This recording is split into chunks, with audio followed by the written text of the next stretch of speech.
ৰোডত মৰ্মান্তিক ঘটনা 12চকীয়া ট্ৰাকৰ তলত পৰি থিতাতে নিহত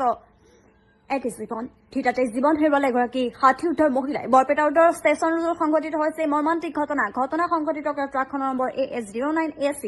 1933 ঘটনা সংঘটিত কৰি ট্ৰাক চালকে পলায়ন কৰে মৃত মহিলাগৰাকীৰ পৰিচয় এতিয়া জানিব পৰা হোৱা নাই ঘটনাস্থলীত বৰপেটা ৰোডৰ আৰক্ষী উপস্থিত হৈ মৃতদেহ উদ্ধাৰ কৰি আৰক্ষী থানালৈ নিয়ে উল্লেখ্য যে অতি ব্যস্ত চহৰখনৰ জনস্বাৰ্থৰ খাতিৰতে বৰপেটা ৰোডৰ পৌৰসভাই পুৱা 8 বজাৰ পৰা নিশা 7 বজালৈকে 10চকীয়া বাহনকে ধৰি গধুৰ যান-বাহন প্ৰৱেশ নিষিদ্ধ কৰি ৰাখিছিল কিন্তু অতি পৰিতাপৰ বিষয় যে বৰপেটা ৰোডৰ পৌৰসভাই চহৰখনত গধুৰ যান-বাহন চলাচল নিষিদ্ধ কৰাৰ পিছতো কেনেদৰে চহৰখনত প্ৰৱেশ কৰে শ গধুৰ যান-বাহন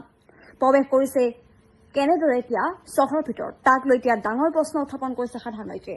অকস্মাত ঘৰৰ পৰা ওলাই আহি চাওঁ যে ইয়াতে এটা মৃতদেহ পৰি আছে তো সেইটো চাই পেলাই মোৰ একদম বহুত আশ্চৰ্য লাগিছে যে যিটো সময়তে গভৰ্ণমেণ্ট কৰ্তৃপক্ষই যিটো সময়সীমা বান্ধি দিছে ৰাতিপুৱা 8টাৰ পৰা ৰাতি 8টালৈকে মানে 4চকীয়া বা ডাঙৰ যিবিলাক নেকি বাহন আছে গধুৰ বাহন সেইবিলাক মানে যিকোনো টাউন অঞ্চলত সোমাব নোৱাৰে তো সেইটো সমস্যা দিনৰ 11টা বজাত এনেকুৱা এক্সিডেণ্ট কেনেকৈ হয় এক নম্বৰ কথা দ্বিতীয় কথাটো হৈছে যে আজিৰ পৰা মোটামুটি 2 বছৰমান আগতে ছেম এইটো ঠাইতে আৰু এজন মাইকী ঢুকাইছিল সৰ্বঘৰ তো এনেকুৱা বাৰ যে ঘটনাবোৰ যে সংঘটিত হৈ আছে কি কৰি আছে আৰু এক নম্বৰ কথা 2 নম্বৰ কথা 3 নম্বৰ কথা হৈছে এইখিনি এটা ঠাই চাওকচোন আপোনালোকে অলপ দেখাই দিয়কচোন ইয়াতে ক'তবা মানে পথচাৰী ফুটপাথ আছে নেকি আৰু ফুটপাথখিনি যিখিনি আছে গোটেইখিনি এনেকুৱা ব্লক আপোনাৰ কোনটো ফুটপাথ ব্যৱসায়ীসকলে যে বন্ধ কৰি ৰাখিছে এইটো কোনটো চহৰত এনেকুৱা আছে তো আজি বৰপেটা ৰেলৱে ষ্টেচনৰ পৰা প্ৰথম যিটো নেকি সংযোগী পথ হৈছে মেইন সংযোগী পথেদি তো সেইটো পথেদি নানান ধৰণৰ মানুহ স্কুলীয়া বাচ্চা বা হেৰি অহা যোৱা কৰে তো এইটো সময়ছোৱাত যে এনেকুৱাকৈ বাৰে যে এটা ঠাইতে ছেম বস্তুবিলাক যে সংগঠিত হৈ আছে সেইটো দুৰ্ভাগ্যজনক আৰু মই প্ৰশাসনক আবেদন জনাইছোঁ যে এইটো প্ৰতি যাতে অকণমান বিহিত ব্যৱস্থা গ্ৰহণ কৰে আৰু আমাক ৰাইজে যাতে ৰাস্তা ঘাটত চলা ফিৰাত যাতে আমাৰ যাতে সুবিধা হয় বা আমি যাতে নিৰাপদে অহা যোৱা কৰিব পাৰোঁ তো সেইকাৰণে যাতে আমাৰ সুব্যৱস্থাটো কৰি দিয়ে হয় মহিলা মই দেখিছোঁ মহিলা কি আছিলে চালক পলাইছে নাই এইখিনি মই গম পোৱা নাই কাৰণ তাতে সিফালে সিমানলৈকে মই যোৱা নাই ট্ৰাকটো 12চকীয়া আছে হেভি ভেহিকেল হয় দুখজনক কথা এতিয়ালৈকে পৰিচয় যিহেতু উদ্ধাৰ হোৱা নাই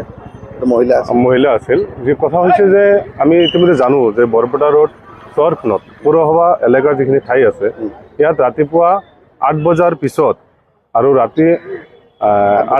8 বজালৈকে যিহেতু হেভি মানে গাড়ী যিবোৰ চলাচল যিহেতু নিষিদ্ধ আছে তেনে ক্ষেত্ৰত আজিৰ এই দুৰ্ঘটনাই মানে আমি বেদিত হৈছোঁ কাৰণ এনেকুৱা ঘটনা মানে হ'ব নালাগে যিহেতু বস্তুবিলাক বন্ধ আছে গাড়ী ভেহিকেল মানে ডাঙৰ গাড়ী যিবোৰ বুলি কয় এইবোৰ যিহেতু বন্ধ আছে ট্ৰাক হওক বা অন্যান্য যিবোৰ সামগ্ৰী গাড়ী আছে এইবোৰ যিহেতু বন্ধ আছে তেনে ক্ষেত্ৰত মানে কি দৃষ্টিৰে এই ঘটনাটো সংঘটিত হ'ল মই ভাবোঁ যে এই ক্ষেত্ৰত প্ৰশাসন হওক বা পৌৰসভাই হওক এই ক্ষেত্ৰত দৃষ্টি ৰাখিব লাগে যিহেতু এনেকুৱা ছিষ্টেমত নাই যিহেতু মানে সেইকাৰণে হেভি ভেহিকেল যিহেতু বন্ধ আছে যিহেতু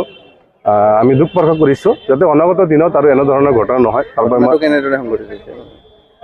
এজন মহিলা আছিল যিহেতু আমি দেখা পালোঁ মানে মুখটো এতিয়ালৈকে দেখিব পৰা নাই ট্ৰাকৰ চেপাত মানে পৰিছে লগতে মৃত্যুবৰণ কৰিছে 12চকীয়া ট্ৰাক আছিল সেইকাৰণে আমি দুখ প্ৰকাশ কৰিছোঁ যাতে ড্ৰাইভাৰ পলায়ন কৰিছে যাতে এনেকুৱা ধৰণৰ ঘটনা আৰু নেক্সট নহয় তাৰ বাবে আমি প্ৰশাসনক অনুৰোধ জনাইছোঁ